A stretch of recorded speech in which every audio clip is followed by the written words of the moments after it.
L'expertise internationale impose un certain nombre de prérequis scientifiques et d'expériences de terrain. C'est difficile d'être expert en tout depuis que les grands sociologues comme Émile Durkheim ont parlé de la division du travail. Autrefois, on pouvait tout faire dans le 19e siècle. Maintenant, ce n'est plus possible. Voilà pourquoi, même à l'université, tout est séquencé. Il y a la sociologie, il y a la philosophie, il y a la science politique, il y a le droit. Donc, le travail social a été divisé et les gens étudient en fonction des séquences, des parties bien précises par rapport aux besoins de la société. Il est question pour quelqu'un qui est expert, qui a déjà une bonne ancienneté dans son domaine, qui a une compétence avérée, qui maîtrise bien le management, qui maîtrise aussi la gestion de projet et qui maîtrise aussi, n'est-ce pas, l'expertise comme formateur. Voilà les 4 piliers que le système des Nations Unies nous recommande d'observer lorsque nous voulons parler d'un expert international, parce qu'il va aller travailler, n'est-ce pas, au-delà de son pays. Et en ce moment-là, il faudrait, et je profite de l'occasion pour essayer d'insister aussi sur l'interculturalité. Parce que lorsqu'il traverse déjà les frontières, il n'est plus chez lui, donc il doit adopter la culture de là où il part. Et ensuite, il doit également maîtriser ce que nous appelons le rapport d'étonnement et l'analyse, le rapport d'étonnement. Et lorsqu'il arrive, il peut discuter avec les autres experts nationaux parce qu'il est là en train de mener une opération internationale. Et même avec la grille, avec le rapport d'étonnement, il peut déceler avec qui il peut travailler parce que l'expert international ne travaille pas seul. On se rend compte que dans les médias, c'est les mêmes personnes qui font le tour des médias et qui se disent experts en toutes les matières, ce qui n'est pas du tout possible. Ce n'est pas du tout possible parce qu'il y a des conditions pour être appelé expert.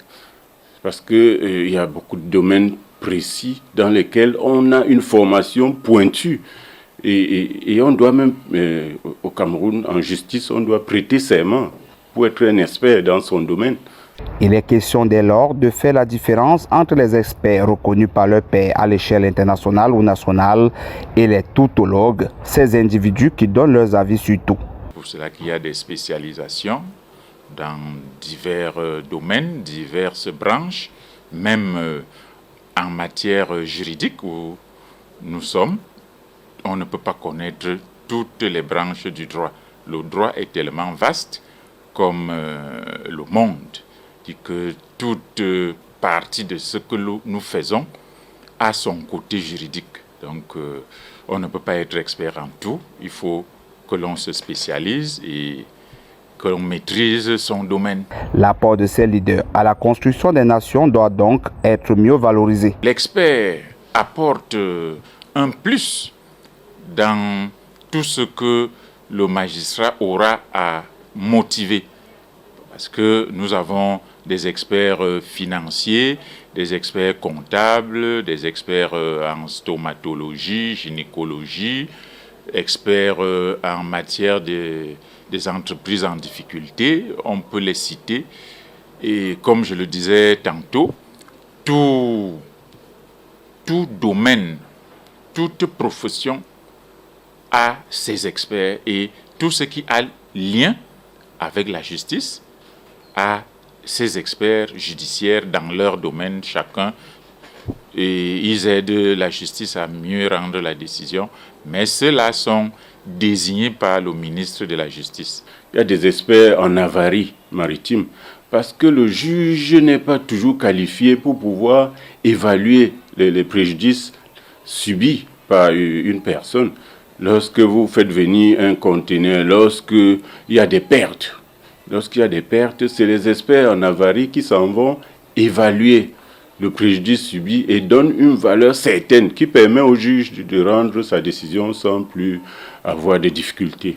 Et dans le domaine des assurances, par exemple, lorsqu'il y a des dégâts matériels entre deux véhicules qui entrent en collision, généralement, les assurances, les compagnies d'assurance ont leurs experts à qui ils font confiance.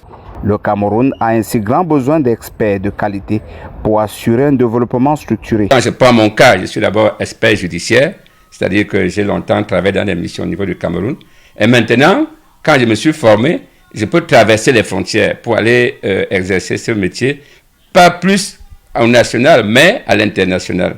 Et là, en tant qu'expert formé, suivant, n'est-ce pas, les directives du système des Nations Unies, je peux, à partir de là, n'est-ce pas, essayer, autant que faire se peut, de poser le problème du développement durable, par exemple, que nous pouvons, que la sous-région, auquel la sous-région est confrontée, pour que les organismes internationaux puissent vraiment en prendre acte. Et je prends par exemple la question d'énergie. Aujourd'hui, l'électricité, l'eau, ça c'est primordial au niveau de nos sous-régions. Et l'aspect international peut assister à des congrès, à des colloques, à des séminaires. Et à partir de ces séminaires, il peut nouer des contacts. Les regards sont à présent tournés vers la cérémonie d'installation officielle du tout premier président du Bureau Cameroun de l'Ordre mondial des experts internationaux. Ce sera le 14 mars prochain de Yaoundé, la capitale politique.